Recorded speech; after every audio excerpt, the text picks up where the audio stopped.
আসছি পরবর্তী খবরে। রাজ্যে শুরু তৃণমূল কংগ্রেসে জোট আলোচনা, নয়া ফর্মুলা নিয়ে হাজির খার্গেরা। তৃণমূলের তরফে ইতিবাচক সাড়া মিলেছে দাবি কংগ্রেস সূত্রে। তৃণমূল কংগ্রেসও লড়বে, ওরা সিপিএম এর সাথে লড়বে বিজেপির হাত শক্তিশালী করবার জন্য। আমরা বিজেপিকে টাইট দিতে গেলে পলিটিক্যাল ফাইট আমরাই করতে পারবো, অন্য কেউ করতে পারবে না। গত মাসেই তৃণমূল নেত্রী মমতা বন্দ্যোপাধ্যায় জানিয়ে দিয়েছিলেন পশ্চিমবঙ্গে একটি আসনও কংগ্রেসকে ছাড়া হবে না। তিনি একলা চলার নীতি নিয়েছেন। একটা সময় মনে হচ্ছিল ইন্ডিয়া জোটের অস্তিত্বই সংকটে পড়ে যাবে।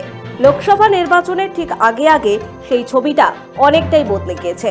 সমাজবাদী পার্টি, আম আদমি পার্টির সঙ্গে আসন সমঝোতা চূড়ান্ত করে ফেলার পর এবার কংগ্রেস শীর্ষ সূত্রে জানানো হলো পশ্চিমবঙ্গে আসন সমঝোতা নিয়ে তৃণমূলের সঙ্গে এখনো আলোচনা চলছে।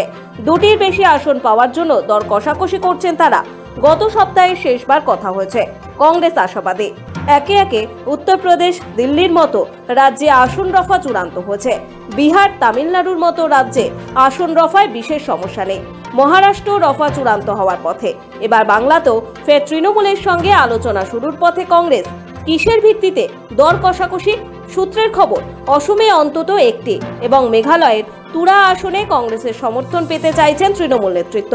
এখনো পর্যন্ত রাহুল গান্ধীর দল তাতে ইতিবাচক সংকেত দেয়নি।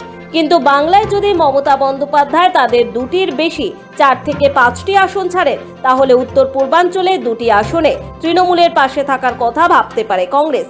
আগের বারের দুটি আসনের পাশাপাশি মালদহ উত্তর, রায়গঞ্জ এবং দার্জিলিং আসনগুলি নিয়ে আলোচনা হচ্ছে দুই শিবিরে। তবে কংগ্রেস আরও একটি আসনের দাবি করছে। এর বদলে অসমে এবং মেঘালয়ে আসন ছাড়ার প্রস্তাব দেওয়া হচ্ছে। কংগ্রেস সূত্রে দাবি, এই প্রস্তাব নিয়ে আলোচনা এ পর্যন্ত ইতিবাচক। তৃণমূল সূত্রে খবর, গত দুদিন অসম এবং মেঘালয় গিয়ে নেতা কর্মীদের সঙ্গে বৈঠক করেছেন দলের রাজ্যসভার নেতা ডেরেক ওব্রায়েন। সব ঠিকঠাক হয়ে গেলে দ্রুত আসন রফার কথা ঘোষণা করে দেওয়া হবে।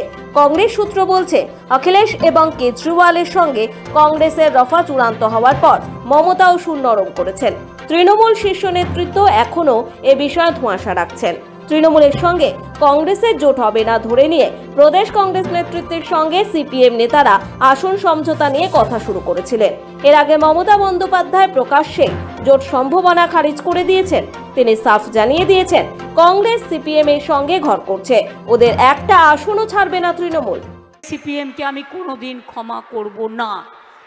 আর সিপিএম এর সাথে যারা ঘর করে, ওরা বিজেপির সাথে ঘর করে, আমি ওদের ক্ষমা করি না। ওরা বিজেপির, মনে রাখবেন, আমরা পঞ্চায়েত ইলেকশনে দেখেছি।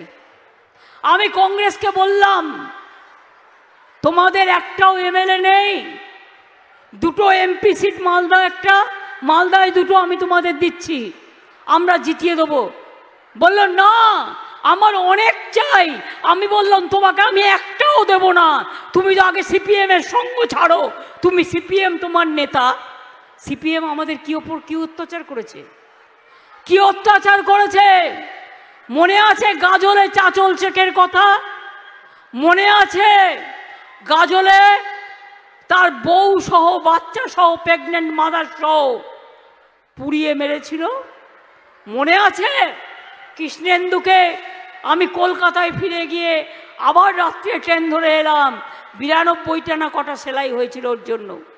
আমি কংগ্রেসকে বললাম, তোমাদের একটাও এমএলএ নেই, দুটো এমপি সিট মালদা একটা, মালদায় দুটো আমি তোমাদের দিচ্ছি, আমরা জিতিয়ে দেবো। বললো না, আমার অনেক চাই। আমি বললাম, তোমাকে আমি একটাও দেব না, তুমি তো আগে সিপিএম এর সঙ্গ ছাড়ো। তুমি সিপিএম, তোমার নেতা। সিপিএম আমাদের কি ওপর কি অত্যাচার করেছে।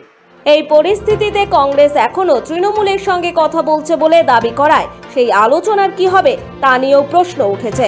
ব্যুরো রিপোর্ট, সময়, কলকাতা।